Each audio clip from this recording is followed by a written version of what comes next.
Guys, this is Ashley Roman. Libero for Coppin State University. You came off of a really crazy night yesterday. I was like, 36 digs is crazy. 36 digs is crazy. So like, and I'm just, first of all, you set a school record, 36 digs. I mean, and that's not a light number at all.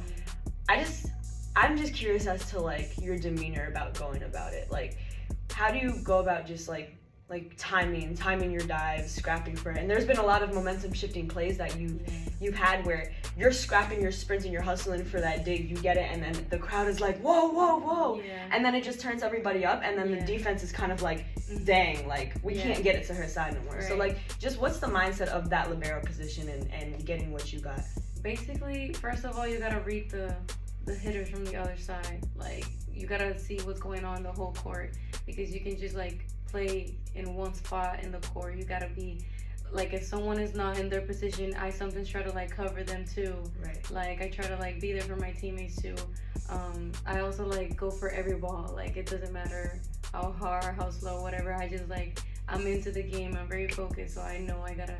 That's my work. Literally, the liberos. Our job is to get the first like ball. If we don't do our job, the setter can do their job, and the hitters can't do their job. Like, it's just everything comes with it. So I just gotta pursue every ball and just go hard for every ball. Because the play does start with you guys. Like, that is how it shifts from defense to offense, and it's almost like you're playing like a zone defense, you know, because you do have that basketball experience. So it's interesting hearing like, all right, well, you're just going wherever the ball goes, even if it's not in your position. It's like, well, all you know is like, well, I got to scrap to get to that spot. I got to dive. Do you feel like maybe you being a basketball player kind of got that mindset? Do you think it kind of, just because you are a very defensive mindset, you are our defensive specialist, so do you kind of feel like there might be correlations between those two?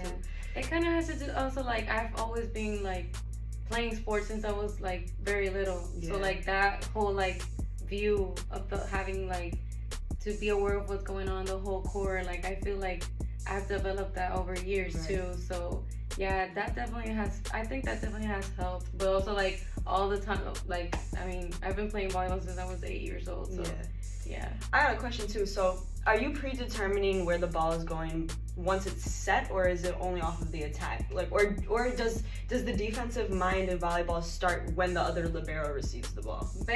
It starts off watching film too, like, you know, the tendencies of the hitters. So sometimes when the setter hits, like, I be yelling like, watch cross, watch cross, watch cross, because in film we watch like that hitter likes to go cross, or that hitter likes to go line. But also I have to wait. Once the setter sets, I'm not always like, oh, she's going cross. Like, I have to look at the hitter, look at their shoulder, look like where their body's looking, like their angle. And that's where I know where to like stand, or like where to move, and what to expect. Right. And it's so crazy hearing it, because it's like I see it and I'm always like, what's going on in her mindset? How does she know when to react, where to go, where to anticipate? Is it sometimes where you feel the ball you might anticipate it going one area or one spot, and then it's not, and you have to like fast react? I see a lot of that, especially with long digs, when the ball kind of goes like way far, you're always sprinting back, diving, kind of getting it back in play like that. Does it hurt your body?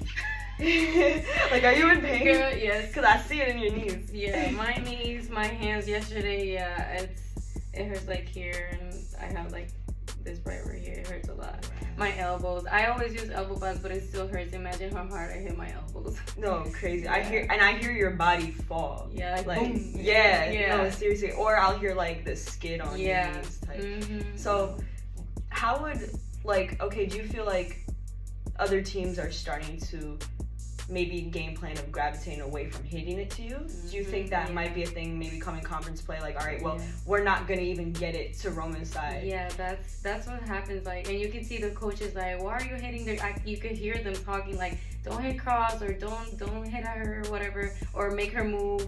Like, you know, make it like harder for me, because like they expect like if they get an easy ball, like I'm gonna be able to get a pass, and it's probably a kill from our side. So yeah, definitely you could see how they're trying to avoid me in the court. That's fire. Yeah. That's fire. When you dig, do you feel like, is your agenda like, let me just keep the ball in play, or is your agenda, let me put it in a position for the setter? Like, or is it kind of both? do you feel? Yes, I always try to like, I mean, the hard balls, like, it's hard for me to like give a perfect angle, but I always try to like give my setter the best like ball so she could set like all three positions, so she could set the middle, right side, and outside hitter. So yeah, it's all about the angle and try to make it easier for my setter because I don't want her to be like running all over the court. All over the place. And then also, I mean, I think good offense is generated from like where that setter is positioning that ball and the timing of when the attacker is jumping in correlation, because there's been a lot of plays, I think it was with Amara and Andy, like I guess Amara would kind of jump the same time that Andy's putting it up, so then once she goes for that kill, it's like it's too explosive that nobody can get it. Yeah, it's really fast. Yeah. But it all does start with you and your position. And sometimes if it's like, but it's also like communication with me and my setter with Andy. So like sometimes she wants a faster ball, sometimes she wants a higher ball. If I'm about to dig a ball and I see her that she's like far away, I try to get a higher ball for her. Right. Or if she's like ready to like set right away, I get her a fast ball, like so she could like fast set and we could get a kill right away.